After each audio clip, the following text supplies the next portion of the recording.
10 points about how to enchant people. The first point that I learned is that very seldom are you enchanting if you are not likable. And so I think one of the key starting points of all enchantment is you have to build an enchanting and likable product, a likable service, and likable people. So there's 3 key points. The first point is your smile. There is what's called the Pan Am smile. And the Pan Am smile works like this. You only basically use your jaw, and you kind of fake a smile. That's because no flight attendant is really happy to see a passenger. Okay?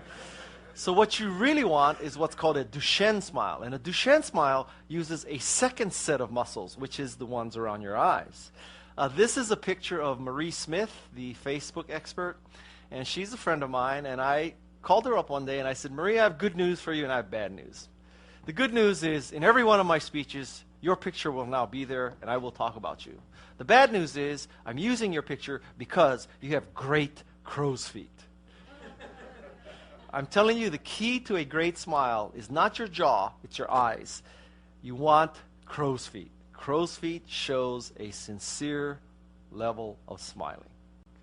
The next point is to achieve trustworthiness, because you could be likable but not trustworthy, right? So you could like some Hollywood celebrity but not trust the celebrity. So the next step is to achieve trustworthiness. 3 ways to do this. First, people you can trust are knowledgeable and competent. They have this baseline ability, this baseline sophistication about a topic. I think a very good example occurs every day on NPR. This is Terry Gross.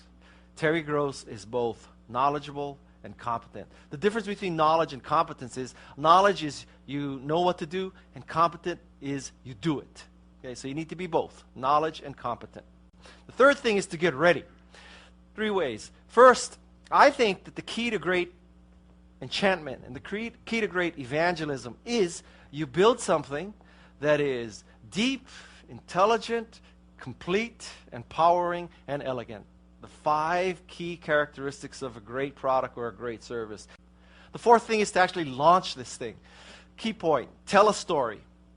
Great launches occur because someone tells a story of efficacy and power, a story of how my, wife had this kind of cancer, so I dedicated my life to curing this cancer, or why your kid had trouble with math, so you created this math website, all this kind of thing. Tell a story. It very seldom works that you say, we're ushering in the 4th paradigm of mobile internet computing today. Very seldom. Okay? Tell a story. The 5th point is to overcome resistance to your enchantment, because you will encounter resistance. This is a picture of the Nintendo Family Computer System. It was introduced in the mid-'80s when the video game business sucked. The video game business was completely tarnished back then, primarily because of Atari. And so what they did, the Nintendo group, is that rather than positioning this as a video game, they bundled it with a robot, and they positioned it as a toy. In fact, an educational toy. So rather than getting stuck with the moniker of being a video game, it became a toy. And kids, for Christmas, were asking their parents for an educational toy, which is very different than a video game. That's how they overcame resistance to the video game market. Next thing is, how do you make your enchantment endure, like the Grateful Dead, who will be here long after Justin Bieber is gone? Key points. Don't use money. All the theories about affiliate fees and commissions and all that, you know what? That's not necessarily the way to enchant people. Enchanting, if you have to use money to enchant people, arguably that's an oxymoron. It's not enchantment. Enchantment should be able to be done without money. All right? So if you're going to create a competitor to YouTube, and your theory is, well, what we will do is we will give people a cut of the advertising that we can sell next to people's uploaded videos, and we'll make that more lucrative for people to upload to YouTube, to our competitor, than to YouTube, it might not work. It might not work because people might not be motivated by getting $2.50 a month in affiliate fees. They might be motivated by getting more people to watch their video. The 7th thing is to learn how to present. As an enchanter, you have to learn to present. First thing is, customize your introduction. Customized introduction means that when you're speaking to a group of people, build something, particularly in the front end, that makes it much more relevant to the organization, so you don't look like a generic speech. This is a picture that illustrates this. I was in Rio de Janeiro. I was speaking for LG. And after I got there, I figured out, we have an LG washer and dryer. I should have taken a picture of our LG washer and dryer, and put it in my presentation to LG at the start. That way they'll know I'm this loyal customer. It'll build this bond, blah, blah, blah. Of course, I'm in Rio de Janeiro at that point. I can't exactly fly home just to take a picture of that. So I text my two sons, the same two sons who want the Mustang. Yeah, I text my two sons, and I have a backup plan. If I text one, the odds are he's not going to do it. I have to text both. I have two bets, not one. So I text them and I say, go downstairs with your iPhone, take a picture of our washer dryers, send it to me right away, because I'm about to go on and I need this picture right away. Send me these pictures. I send it to my two sons. A few hours go by, no pictures.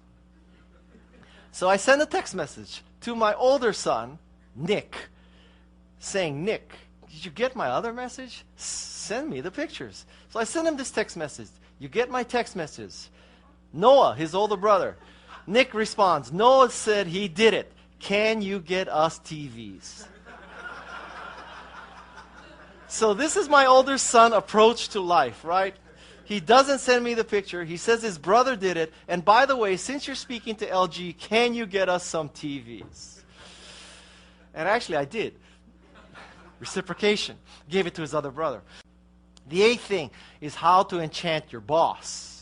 Special topic, how to enchant your boss. 3 key ways. First of all, I hate to tell you, but the primary way to enchant your boss is when your boss asks you to do something, you drop everything and you do that first. Whatever your boss asks you to do becomes top priority. Okay, I understand that you're an intelligent person, you can take the long view and the big picture. So you might think, I should weigh his request or her request against what I'm currently doing. Is what his request or her request doing optimal for the organization? Not him or her in particular, but is it the best thing for me to do for the organization? I'm telling you, that is wrong. Your boss says something, do it. Drop everything else and do it. That will enchant your boss, because you don't really know why your boss is asking you to do something. It could be that his or her boss is asking for this. Drop everything else. First way to enchant your boss. The opposite of this is, how do you enchant down or enchant employees who work for you? 3 key ways to do that. First, you provide MAP. MAP is this. You enable your employees to master a skill. You come work for me, you will learn how to use social media as a marketing tool. You will master a skill. You come work for me, you will learn how to program a phone.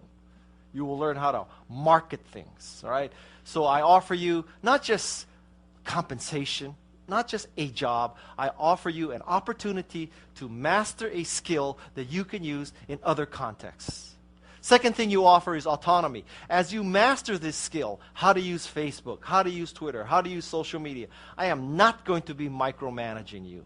You are going to operate autonomously.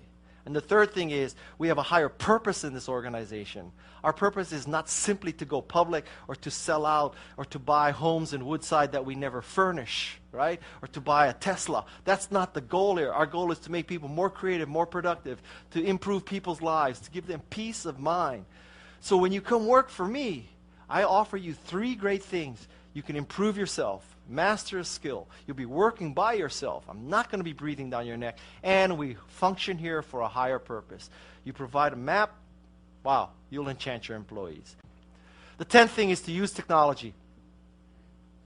Perhaps not necessary in this audience, but some 3 points about using technology to enchant people. First, you have to remove the speed bumps in using technology. This is CAPTCHA. I think the first word is HOLBER. But let's say I want to become your customer. I want to open up this account. I want to sign up for your service. So I have to prove that I'm not a bot. But I have to prove that I'm a human who understands Sanskrit or Farsi or Korean or Kanji or Mandarin, or I don't know what the hell that is, but who could figure out that CAPTCHA? How many of you have speed bumps like that? How many of you have capture systems like that? You know, is the mantra of your company, we prevent bots from signing up? Or is the mantra of your company, we enable people to become more creative or more productive? Which is it? Pick one. Pick one.